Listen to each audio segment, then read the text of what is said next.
ஸ்ரீ ஹரிவாயு குருப்யோ நமக. நம்மில் அநேகம் பேர் பலவிதமான கிரகதோஷத்திற்கு உள்ளாகி 7.5 சனி, அஷ்டம சனி, செவ்வாய் திசை போன்றவற்றால் அவதிப்படுவதாக சொல்வதை கேட்கிறோம். ஒரு ரூம் உள்ளது. அங்கு எதுவும் காணாதபடி இருட்டாக உள்ளது. லைட் போட்டவுடன் உள்ளே 10 பேர் இருப்பது தெரிகிறது. ஸ்விட்ச் போட்டதால் அங்கு 10 பேர் வரவில்லை. ஸ்விட்ச் போட்டதால் நமக்கு தெரிகிறது, அவ்வளவே.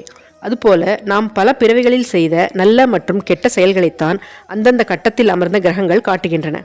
பாவத்தின் பலனே கிரகதோஷம். கிரகப்பீடை தொலைவதற்கு நமது பாவங்கள் தொலைய வேண்டும். அதற்கு நாம் வணங்க வேண்டிய தன்னுடையதே ஆன ஒரு ரூபத்தை பற்றி பகவான் ஸ்ரீ வேதவியாசர் ஸ்ரீமத் பாகவத புராணத்தின் 5வது ஸ்கந்தத்தில் சொல்கிறார். அந்த ரூபத்தின் பெயர் சிம்சுமார ரூபம். எல்லா கிரக நட்சத்திரங்களையும் தன் அதீனத்தில் வைத்திருக்கும் இந்த சிம்சுமார ரூபியை ஒரு முறை பக்தியுடன் சிந்தித்தால் போதும். எந்த கிரகத்தின் தோஷமும், குறிப்பாக சனி, செவ்வாய், ராகு, கேது போன்ற எந்த கிரகத்தின் பெயர்ச்சியும் நமக்கு கெடுதல் செய்வதில்லை. கிரகதோஷ பரிகாரம், ரோக நிவாரணம், ஐஸ்வர்ய பிராப்தி மற்றும் புத்திராதி சகல இஷ்டார்த்தங்களையும் தரவல்லவன் லக்ஷ்மிபதியான இந்த சிம்சுமார ரூபி விஷ்ணு. இவன் இருப்பது ஆகாயத்தில் உள்ள துருவ மண்டலத்தில். அங்கு மேல் பாதி மனித ரூபமும் கீழ்ப்பாதி தேளின் ரூபமும் கொண்டு தலைகீழாக தேளின் வால் பகுதி மேல் நோக்கியவாறு உள்ள ஒரு விருச்சிக அல்லது ஸ்கார்பியோ ரூபத்தில் இருக்கிறார். இவரின் வாளின் நுனியில் போல் ஸ்டார் எனப்படும் துருவ நட்சத்திரம் இருக்கிறது. சிம்சுமார எனும் சப்தத்தின் அர்த்தம் 2 விதமாக சொல்லப்படுகிறது. சிம்சு என்றால் விஷம், மாரா என்றால் சம்ஹாரம்.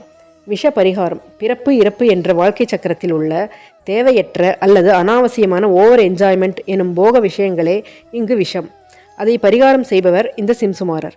முக்கியமாக சாலிகிராம பூஜையில் சிம்சுமார விக்கிரகம் இருந்தால் மட்டுமே அது தீர்த்தம் என அழைக்கப்படுகிறது. எனவே ஞான மற்றும் ஆனந்தத்தையே தன் ஸ்வரூபமாக கொண்ட இத்தகைய சிம்சுமாரனை பிரதி தினமும் 3 சந்தியா காலங்களில், அதாவது காலை, மதியம் மற்றும் மாலை நேரங்களில் சந்தியாவந்தனம் முடிந்தவுடன் உபஸ்தானம், அதாவது எழுந்து நின்று நமஸ்கரித்து இந்த ஸ்லோகத்தை சொல்ல வேண்டும். நமோ நமோ ஜோதிர்லோகாய காலாயனாய அனிமிஷாம்பதையே மகாபுருஷாய தீமகி, அல்லது ஸ்ரீ சிம்சுமாராய நமக என்று பக்தியுடன் சொன்னாலும் போதுமானது. இவற்றை பற்றி மேலும் அறிந்து கொள்ள கீழே உள்ள லிங்கை கிளிக் செய்து பார்க்கவும்.